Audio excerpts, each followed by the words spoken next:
I had never applied to travel to the UK, which is the odd part. Where did Jacqui Smith get my name from is the issue. But a terrible injustice has been done. She said behaviors. I'm a talk show host. There's nothing about my behavior. I've been on the air for 15 years, 3 hours a day. If those allegations that she made about me were true, I wouldn't be on the air in America. Moreover, she put me on a list with a Hamas murderer who bashed in the head of a 4-year-old child in Israel. How in the world can she equate speaking with killing? It's all to do with unacceptable behaviour. Do you acknowledge that some of your comments on your show, on your website, stir up tension? Behaviour is different than speaking, is it not? You're the land of the Magna Carta, where there is freedom of speech. How do you equate murder with speaking? Well, when you say you believe that your comments were taken out of context, I mean, the quote that's been used is that you advocated killing Muslims, and various quotes that I've pulled up, Muslims need deporting. Totally ridiculous. Nobody would say that. It was in the context of the Mumbai bombing where I suggested what happens if a radical Muslim faction gets a nuclear weapon and we're faced with the Hobson's choice. Would you rather that they die or the Western nation die? That's quite different than the allegation that Jacqui Smith made. You have to acknowledge, though, that some of the things you said, not just perhaps about Muslims, but about homosexuals, about people with autism, have caused disruption, have caused demonstrations. My friend, the mark of a healthy society is tension between communities. You have it in your own country.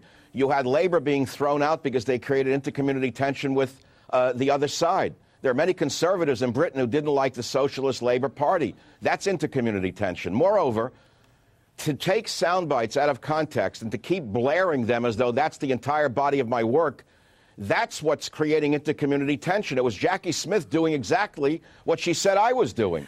Why then, Michael, do you think, what's your reason why Jacqui Smith has got you on this list? Do you think that there is a reason behind it?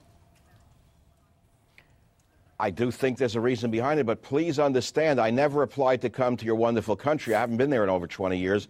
My plant collections, I have a doctorate in hard science, and my plant collections are in the Kew Gardens. I'm a scientist by training.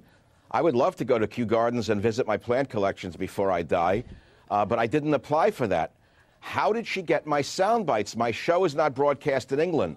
I believe that some party in the U.S. took these sound bites out of context, sent them to Jacqui Smith. She took them whole, broadcast them, and put me in a league with murderers. That's the error here. I don't know Jacqui Smith. She made a big error. I want my name off the list. I'm appealing to Gordon Brown. I think Gordon Brown is a bigger man than Jacqui Smith, and I suspect that he may understand that a terrible error has been made here. OK, there's been a big reaction in the UK, as you would expect, to this sort of story. What's the reaction been in the US to it?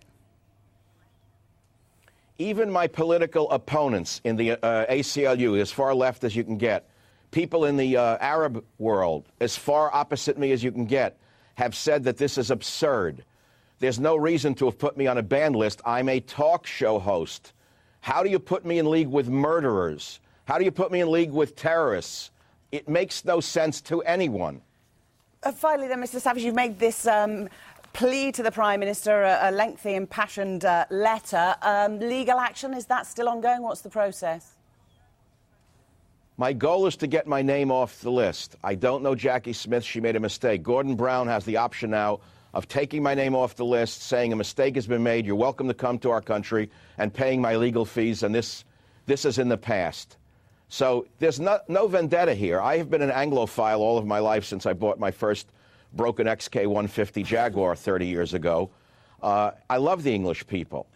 But this Lilliputian is not the English people. She's distorted the whole meaning of freedom of speech. If I were this violent monster that she's created, I wouldn't have survived for 15 years on a daily show in the United States of America, heard on almost 400 stations. I have to reiterate that. If I had done the things she claims I have done, which is provoke violence, I would have been thrown off the radio here a long time ago. Michael Savage, we very much appreciate you talking to us this evening live there from San Francisco. Thank you. God bless the Queen.